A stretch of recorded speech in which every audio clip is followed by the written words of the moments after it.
Yep. Oh, we gotta turn the pumpkin on. Oh yeah, definitely. Pumpkin. All right. Oh, that's better. Have you thought about what you want to be for Halloween? Oh, jumping right into it. Yeah. Because we are going to do the Halloween episode, and we're gonna make our own costumes. Another thing, does it have to be book related, or can it just be anything? I think it can just be anything. I think it can be anything, because especially if we're making it. Okay, so yeah, we're gonna do that now. We cannot purchase anything. It has to be everything from our house. Everything from our house. Just anything from the house. I don't think we're allowed to purchase it, or we're allowed to do maybe like a $5 cap. Okay, that's good, because if I need like pipe cleaners or felt or something, like. How about this? We make a costume for $5 total. We're allowed to spend $5. Okay. So Deal. our costume Deal. has That's to be good. $5. Yeah. Okay. Okay. Are we coordinating at all, or like? No. Is it gonna be complete surprise? Because I would love for it to be surprise. like a complete surprise. Complete surprise. Okay. $5 total cap. Got it. There we go. Yeah. Let's do that. So we will be doing that episode, like here soon. Not next week, but the week after, probably. I think we have a few weeks to Halloween.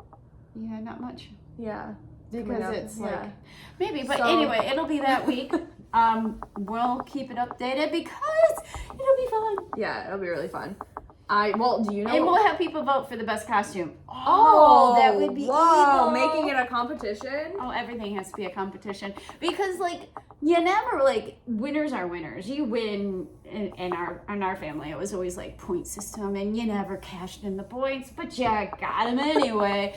So, yeah, let's do it. It's like bragging rights. Bragging rights, yeah, for sure. absolutely. Yeah. So, yeah. Okay, deal. So it'll be a complete surprise then. So, do you know in your head? Absolutely nothing. Yeah, same. I've not given it any thought since we came up with the idea last week. No. Yeah, now I'm going to though, especially knowing that's a competition, because now I'm gonna like. I'm gonna put in the thoughts here. I'm thinking. Yeah, interesting. But, yeah, so $5 cap, and doesn't matter where you get it from. So like if you're able to find something really nice on clearance or whatever, but yeah, $5 camp. You're already coming up with ideas. Like you're gonna. I am trying to really think of a couple. Okay, but we're gonna start with a new game. Oh, okay.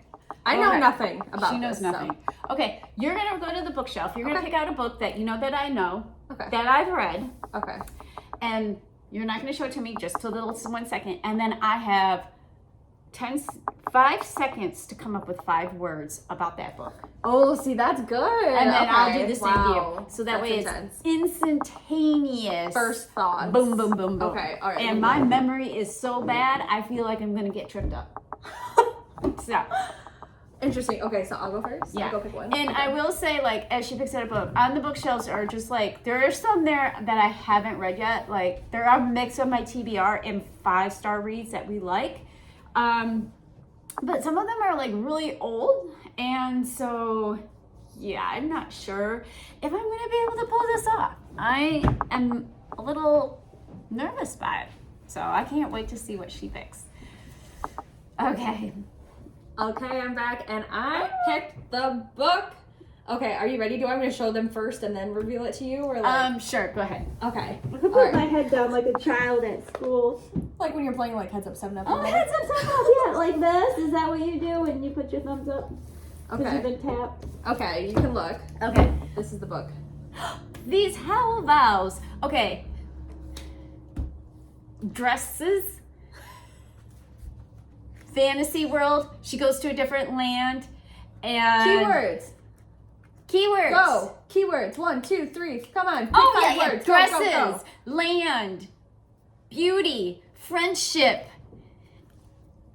Awesomeness. So good. I love those. I love how dresses was the first thing that popped into your head. Yes, because her sister made dresses. Makes them, yeah. And it was like part of her. These are really good. Yes, really they're like so them. good. There's the 2. And actually, I purchased her new one. I haven't read it yet. But Oh, I didn't even share a new one. yeah. That's cool. Okay, so now I get to pick one for you. Yeah. Yeah, but these are a good duology. It's a duology. Yeah, okay. All right. I am not good at coming up with like just quick things rapid fire like that, so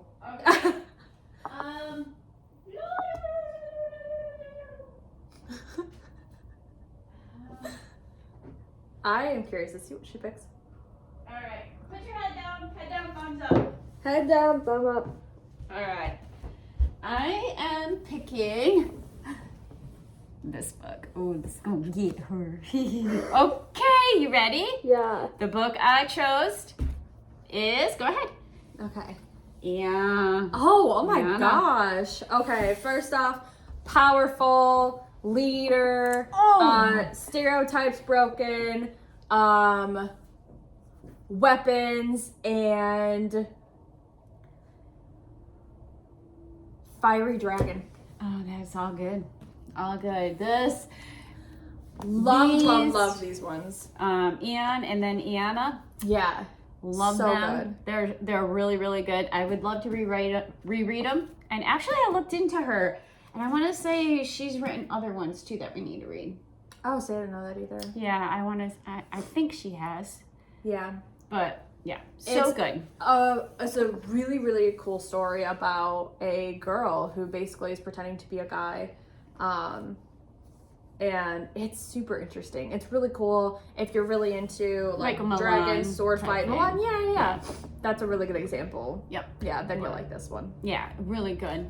Yeah. Really good. Yeah, we have to reread these, but very nice. Mm-hmm. I thought I would trick you up because it is an older one. It took me a second for it to come back because I haven't read that one in a long time. I haven't either. That was good. I really want to visit it. I mean, look how cool that chapter is. And this is also a duology. There's 2 books in this one. So we each picked duologies. Oh, yeah. Speaking of 2 books, we have 2 books here. So we finished this last time. And this one, I learned that it is on a different point of view, which I was wrong last time. Yeah. Oh, yeah. The books in Babble that we did last week was a little confusing because if you've watched it, you know we mixed up books 2 and 3 in the series. And so it was a whole thing. But we are reading the correct book now. Yeah, I know. We are reading book 2. Yes. Yeah, totally different perspective. It's not Miranda, not her family. Mm-hmm. It's not anybody from Miranda's town. It's somebody in the city. And it's somebody in the city named Alex and his family. Totally different dynamic, totally different experience. Yes. What are your thoughts? So we read the first 6 up to chapter 6. So what were your thoughts so far? I really liked it. I like him. I like the fact like they kept holding out hope. I love the perspective of the dad is here in a different country going there for a funeral, and then the mother's working, and they're just like holding out hopes that they're going to hear from their parents. I like the fact that he is trying hard and always tried hard in school, and it kind of like pays off throughout for him.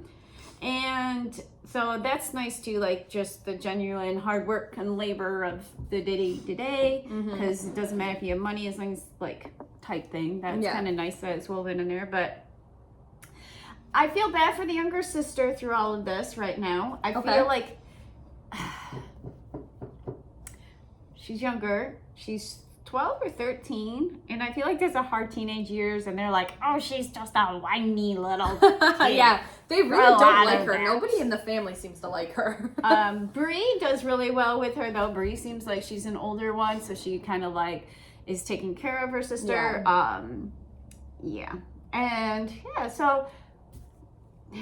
so speaking of Bree, though, the one surprise I think because I think at the beginning of any kind of like apocalyptic dystopian type of novel, it always kind of starts out a little bit slow because it's you're leading up to the big disastrous event, right? That then sparks the rest of the book. And I think for me, the one big surprise in the first 6 chapters was when he made the decision to send Bree away, which I thought was very interesting because out of his siblings, he made it very clear that she was his favorite and that she was the one that he was going to be able to tolerate. And he still was like, all right, toodaloo, see you later. Good luck. Without even asking her, he made the decision, packed up her stuff while she was at school. I had a problem with that. I had a problem with that. You did too? Because I think it's not like an awful decision, because I think that in the end it is a smart decision when you think about, okay, she's guaranteed to have food, she's guaranteed to be taken care of, she's going to be safe off in this farm, getting the education that she needs to get to, like, but so in the end, it makes sense that she go, but I think that it should have been her decision. I don't think that he should have made the decision for her, pulled her out of school and be like, okay, we're going to run to this place now and you're going to get on a bus and we're going to see you when we see you. Good luck. Yeah. I'm like, okay, well, I think, like, if anything, he should have approached her to be like, oh, it's your decision. Here's the option if you want to. Yeah. And have her be it. Because I do think that in the end, she probably would have made what I think would be the right decision, which is to have her go. That way it's like one less person for them to worry about, one less mouth to feed. She's going to be they know, she's going to be taken care of there. But I think she would have come to that decision on her own, but I think it should have been her decision. The fact that he was like making it for her, I was like, okay, like. But like for me as a parent, I just like, oh my God, that would be the hardest decision to like send a child away. Be like, okay, you're going to go there. I don't know. Yeah. That's fair. I don't know. Like, but yet at the same time, yeah, not a world I would want to live in. That's all I got to say. Not a world I would want to live in. For sure. But I do believe, like, allowing somebody to take over that thing and not, like, allowing somebody to say goodbye and think, like, she can't even the younger sister wasn't able to say goodbye. Yeah, I think it's very wrong. I think people should be allowed to handle it and deal with it. And I don't like how it's, like, how that is done. Because it is done in real life on things. And I just don't think people have the right to take that away from other people. Yeah. Be like, life is messy. You deal with the emotions. If your younger sister has problems and saying goodbye is hard, that is what it is. You deal with it. You don't get to just say, I just didn't want to deal with that. You also, like, never know what people are capable of handling, so don't make that decision for them. People are capable of handling way more than people think. So, yeah, exactly. I mean, don't be like, oh, I made this decision for us, and, well, she says to say goodbye to you. It's like, well, okay, you could have given her the opportunity to say goodbye herself, and, like... Yeah. I totally agree. I feel like it totally undermines and... One of the things that I really enjoy about this storyline versus Miranda is that there's no parental figure. And I was saying with with the first book, I was saying I kind of was hoping that the mom would die or Matt would die, just like one of the older people, so that way it would kind of leave the kids to kind of fend for themselves. And that's kind of what this is the mom's gone, the dad's gone, and at this point we don't know if they're going to come back. They're still kind of talking about how the dad, it sounds like where he was at sounds like was pretty much wiped out, so the chances of him coming back I feel like are pretty slim. The mom, they're still holding out hope that the mom's going to come back, so we'll see if that happens. I have a feeling she's probably not, and they're just going to be left to fend for themselves, which I'm really excited about because that's kind of what I wanted from the first book. So I'm kind of excited that it sounds like maybe this will be more like what I was hoping. And but it did get much darker because in the first book it was just kind of Miranda doing, hanging out in the house with the family and all that, whereas he's literally like, he went on a bus and to go find went to go find his mom, and like literally searched through dead bodies, and like went to the stadium and walked rows and rows and rows of dead bodies, hearing the sounds of like the loved ones finding their deceased loved ones, and the way they described the smell, and the way that he a few times thought that he had actually found his mom dead there, and then a piece of jewelry would something would and so like I just thought that was super fascinating. That was kind of more what I'm looking for from a dystopian book. So just from that perspective, I do think that maybe this book I might like a little bit more than the first one, because it did get a little bit darker. It had that darker aspect to it.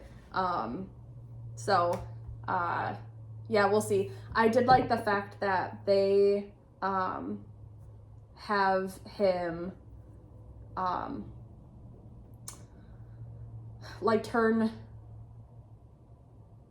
I don't know, I guess like the father figure, I don't know what to call it. Like he's basically like, he went from being like the oldest kid to like now, oh, mom and dad are both gone, and like now I have to take care of everything. Yeah. So I'm kind of excited about that shift. So, and he really has jumped into that role a lot. So that is definitely handling like figuring out food and trying to figure all that stuff out, trying to listen to the radio, even though the sister... And ship his sister away. And ship his sister. Yeah, I wasn't super happy about that decision. But, yeah, so that's basically, I mean, not a whole lot has happened in the first 6 chapters. Other than, I think the big parts were him sending the sister away and then him trying to find the body. I think for me were like the 2 big ones, because other than that, it was him. You know, the other thing too, which is really interesting, was that they didn't, in the first book, Miranda, it was such a big deal that, you know, everybody went and was watching the moon, and it was so crazy. And everybody was talking about it, and to him, he didn't even know what was going on. Yeah. Even after the asteroid hit the moon and it got closer and all that, it wasn't even like registered. Yeah, the uncle came by, and it was nice that the uncle dropped food off, so that actually set them up for success in the beginning to continue on. So that was also awesome. But yeah, that they had no clue what even happened. Yeah. So, and I do love they described the ant, and it's like the worry. Yeah, worry wart complete. Like a little bit of a nuthead. Yeah. So I like that. Yeah, that's really interesting. Yeah, I'm curious to see if they come back around too, because I did like their characters. Yeah, that'll be really interesting to see. Because they were in the first like chapter or 2 when they were helping at the bodega, and then there was a bug. Sorry, that was not just acting like the crazy ant in the book. At the bodega, and then they haven't really, I mean, I think they talked on the phone once, and then that was it. So I'm curious to see if my anticipation is that I think they're gonna have to end up moving in with them at some point, which I think will be interesting, because like I said, I liked that aunt and uncle characters, and I know that they also have like 4 kids, I think, themselves. So I think at some point they're gonna have to move in out of like desperation or whatever. So I think that'll be really interesting. So that would be too. Yeah. So that's my prediction. I know. I don't have a prediction right yet. Yeah. I mean, we also kind of know, like, I just want to keep hearing the sister that he gave away story. I want to hear more of Bree. She was my favorite character. Yeah, she was my favorite character from the beginning, right off the bat. So I hope that we get to hear more from her. Although I know that they said, I think it's probably going to be a while, because I know that they said that they can't talk for the first month.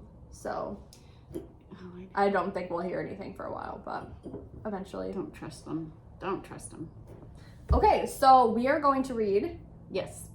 The next 6 chapters, right? Because we read up to chapter 6. Now we're going to read up to chapter 12. Yes, that's correct. So, because that's about 2/3 of the way through the book. And we're going to read this in 3 installments. So we have the 2nd installment for next week's Books and Babble, and I'm very excited to read it.